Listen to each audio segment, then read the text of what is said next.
The recent turn of events in the stock market has been a nightmare, particularly for investors of SVB, also known as Silicon Valley Bank.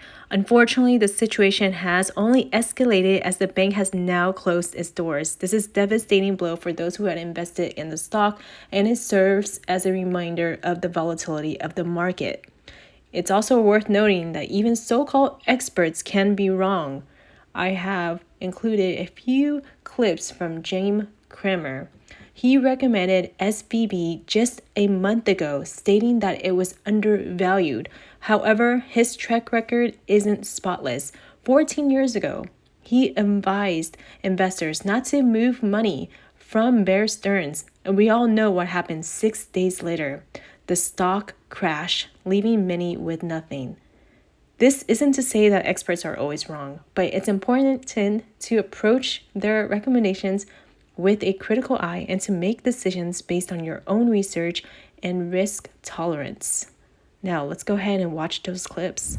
A bank with a deposit base that Wall Street had been mistakenly concerned about. SVB, it's the old Silicon Valley Bank, recently bought one of our favorite research firms, Nathanson, and it's become less dependent upon private equity and venture capitalist offerings. Wait a second. Those dried up last year, they could come back. Yes, some of them come back here with the stock directly affects an oversold position. Stock was the fourth worst performer in 2022.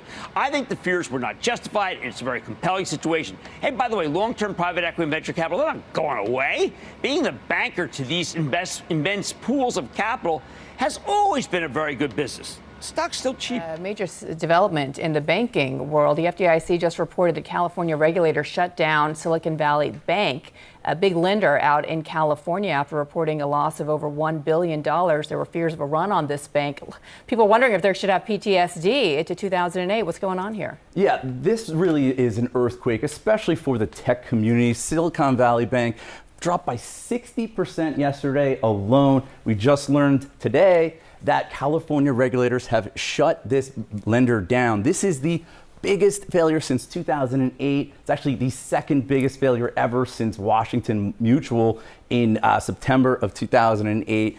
This is a major lender to tech startups. The FDIC says that insured depositors, they will have full access to insured deposits by Monday morning. Insured deposits, that means up to $250,000. Of course, we know that some small businesses, some startups, some individuals, they have more than that $250,000. It's not clear if they're going to get all of their money back. This, of course, is not sitting well in the marketplace. We see the Dow is down by more than 250 points. Banks are leading the way lower.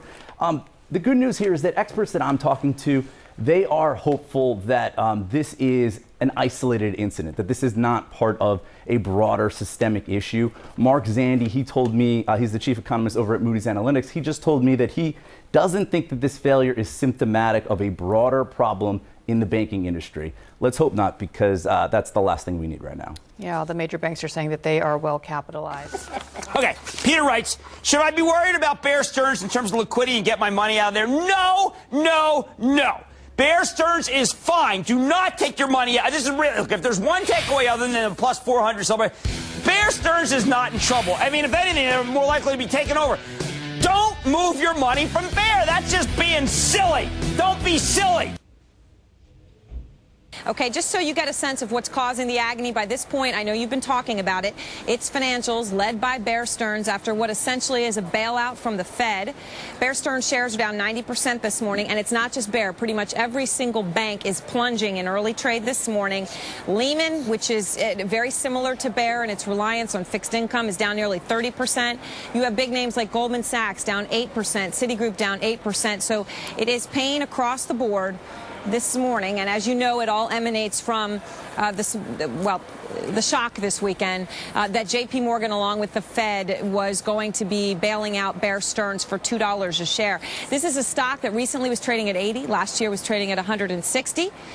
It is the fifth biggest bank on Wall Street. It is significant in that it is establishing a price for some of these hard-to-value securities, and as you are well aware, that price is pretty much zero, and that's why you're seeing pain across the street.